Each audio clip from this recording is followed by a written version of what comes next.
Hello बच्चों, आज आपका फिर से स्वागत है मेरे यूट्यूब चैनल में। आज हम कक्षा 6 का विषय गणित का जो जुलाई मास का सेट एग्ज़ाम हुआ है उसको सोल्व करेंगे। इसमें प्रश्न नंबर 1 है 9,05,41,41 को कैसे लिखेंगे। तो देखिए, इकाई, दहाई, सैकड़ा, हज़ार, 10,000, लाख, 10 लाख, करोड़।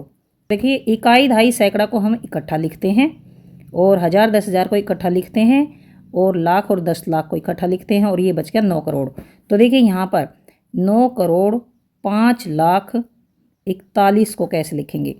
तो 9 करोड़ इसकी जगह आ जाएगा और 5 लाख यहाँ आ जाएगा और 41 यहाँ आ जाएगा। अब यहाँ जो बच गए हैं वहाँ लगाएंगे हम 0। तो इसमें ये तीनों यहाँ कोमा लगा देंगे, यहाँ कोमा लगा देंगे और यहाँ कोमा लगा देंगे। इसलिए देखिए उत्तर आता है 1। उसके बाद प्रश्न नंबर 2 है 32 और 53 के बीच कितनी पूर्ण संख्याएं हैं। तो 32 और 53 के बीच में पूछा है। तो 32 के बाद है 33, 34, 35, 36, 37, 38, 39, 40, 41, 42, 43, 44, 45, 40, 47, 48, 49, 50, 51 और ये हो गया 52। अभी इनको गिनेंगे 1 2 3 4 5 6 7 8 9 10 11 12 13 14 15 16 17 18 19 20। तो उत्तर आएगा 20 और यह है दूसरा। उसके बाद प्रश्न नंबर 3 है सबसे छोटी पूर्ण संख्या और सबसे छोटी प्राकृतिक संख्या में अंतर क्या होगा।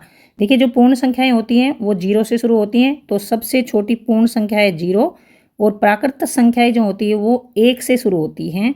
तो इन दोनों का अंतर होगा, 1 में से 0 घटाएंगे तो 1। तो उत्तर है तीसरा। उसके बाद निम्नलिखित में से कौन सी संख्या 3 से विभाज्य है। तो 3 से विभाजित होने वाली संख्याओं का ये रूल होता है कि किसी भी संख्या के जो अंक होते हैं, जैसे मान लीजिए हम ये पहली संख्या लेते हैं, इसमें इन सभी अंकों का जोड़ करेंगे।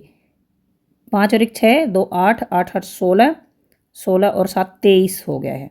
तो देखिए 23 3 से भाग नहीं जाती, 23 3 के पारे में नहीं आती है, तो ये नहीं होगी। इसके बाद हम इसको लेते हैं 5 और 1 6, 2 8, 8 6 14, 14 और 7 21। तो ये जो 21 है ये 3 से भाग हो जाती है, इसका मतलब ये संख्या 3 से भाग हो जाएगी।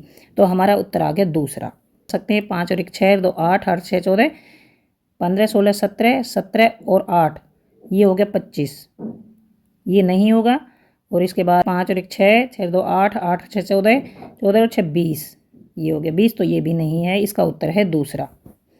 इसके बाद प्रश्न 5 है एक दिए गए बिंदु से कितनी रेखाएं गुजर सकती हैं।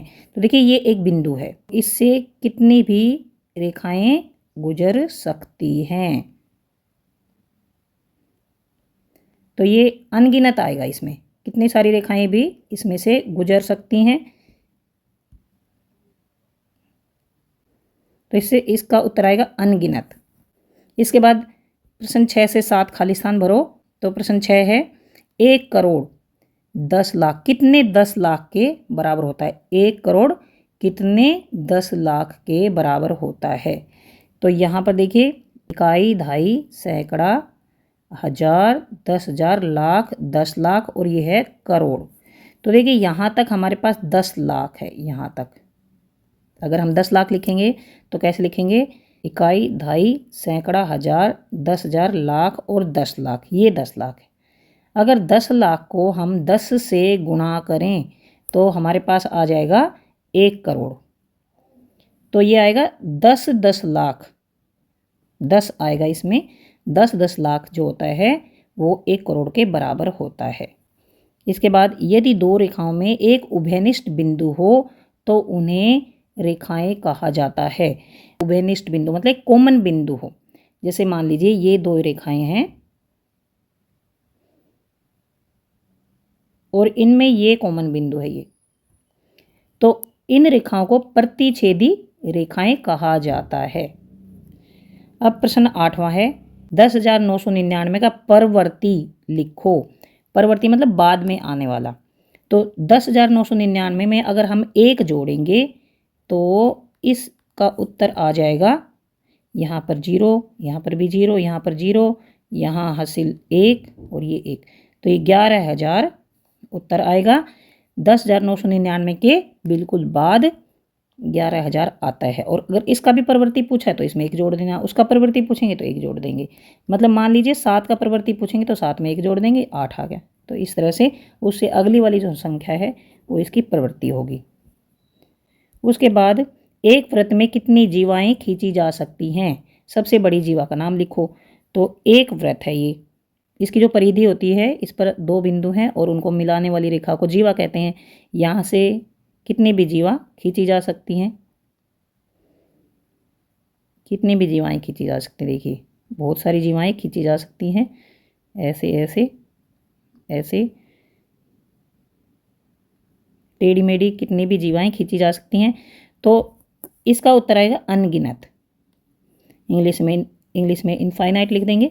और सबसे बड़ी जीवा का नाम लिखो। तो सबसे बड़ी जीवा देखिए परिधि में 2 पॉइंट होते हैं, 2 बिंदु होते हैं, उनको मिलाने वाली जो रेखा होती है वो जीवा होती है। तो यहाँ से अगर ये केंद्र से गुजरती है ये जीवा, तो ये जो जीवा होगी इसको बोलेंगे व्यास, जो कि इस वृत्त को 2 बराबर हिस्सों में बांटती है।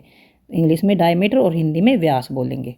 इसके बाद प्रश्न 10 है, मनोज एक प्रसिद्ध खिलाड़ी है। वह टेस्ट मैचों में अब तक 6,980 रन बना चुका है। वह 10,000 रन पूरे करना चाहता है। उसे कितने और रनों की आवश्यकता है? मतलब मनोज ने इतने रन तो बना लिए हैं, उसे 10,000 पूरे करने हैं, तो कितने और रनों की आवश्यकता है? तो यहाँ पर लिखेंगे हम कुल रन बनाने हैं 10,000 और रन बन चुके हैं, ये लिख देंगे 6,980। जितने रनों की आवश्यकता और है तो इन दोनों का घटा कर देंगे। 0 में से 0 गई, यहाँ पर ये यहाँ से हासिल लेगा, यहाँ 10 बन गए, 10 में से 8 गए 2, यहाँ पर इसने हासिल लिए है, यहाँ रह गया था 9, 9 में से 9 गए 0, और यहाँ पर यहाँ हासिल दी थी, यहाँ पर भी 9 रह गया था। तो ये उत्तर है 3,020 रनों की और आवश्यकता है। तो उत्तर आ गया है 3,020 रन। इसके बाद निम्नलिखित का मिलान करें। ये कॉलम ए दे रखा है, कॉलम बी दे रखा है। कॉलम ए से कॉलम बी के जो बिंदु हैं उनका मिलान करना है। पहला है वृत्त के मध्य स्थित बिंदु। ये वृत्त है और इसके बीच में जो बिंदु स्थित होता है उसे क्या कहा जाता है? उसे केंद्र कहा जाता है। तो हमने इससे इसको मिलान कर दिया। वृत्त के केंद्र से गुजरने वाली रेखाखंड, वृत्त के केंद्र से गुजरने वाला, तो देखिए वृत्त के केंद्र से ये रेखाखंड गुजरता है, तो ये है व्यास। आधा व्यास, आधे व्यास को क्या कहते हैं? व्यास का आधा क्या होता है? ये यहाँ से लेकर यहाँ, ये होती है त्रिज्या। वृत्त पर 2 बिंदुओं को मिलाने से बनने वाला पथ, तो वृत्त पर ये 2 बिंदु हैं और इससे मिलाएंगे यहाँ पर, ये बनेगी चाप। तो ये आ गया चाप। यहाँ से हम इंग्लिश में भी देख लेते हैं। Point in the middle of the circle, तो ये है centre. Line segment passing through the centre of the circle, तो ये है डायमीटर। और हाफ द डायमीटर, ये होती है radius. Path on the circle formed by joining 2 points, तो ये है आर्च। यहाँ पर प्रश्न 12 है। यहाँ 12, 45 और 75 का महत्तम समापवर्तक ज्ञात करना है।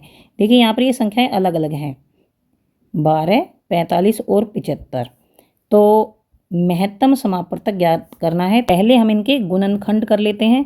तो इसके लिए हमने यहाँ पर लिख दिया 12। अब ये 12 जो है 2 के पहाड़े में आता है, 2 6 12, फिर हम 2 से करेंगे, 2 3 6 और 3 एकम 3। तो 12 के गुणनखंड हुए 2 गुना 2 गुना 3 और गुना 1। यहाँ पर 45 को करेंगे 3 से, तो ये 15 आ गया, और 3 5 15 और ये 5 एकम 5। तो 45 के गुणनखंड हमारे पास आ गए 3 गुना 3 गुना 5 गुना 1। अब 75 के करेंगे तो 5 से भाग करेंगे, 5 एकम 5, 5 5 25 और 5 3 15, 3 एकम 3। तो यहाँ पर हम लिख देंगे 75 के गुणनखंड।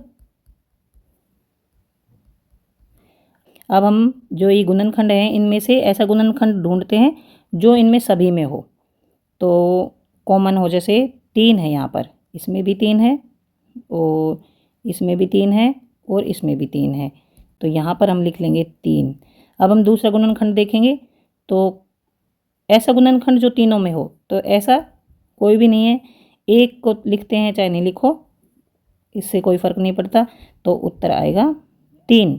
महत्तम समापवर्त जो है वो आ गया 3। तो यहाँ तक ये सॉल्यूशन खत्म होता है। तो यहाँ तक हमने इस पेपर को सोल्व कर दिया है। आपको समझ आ गया होगा। अगर समझ आ गया है प्लीज़ चैनल को सब्सक्राइब करें, अपने दोस्तों को शेयर करें, लाइक करें। Thanks for watching.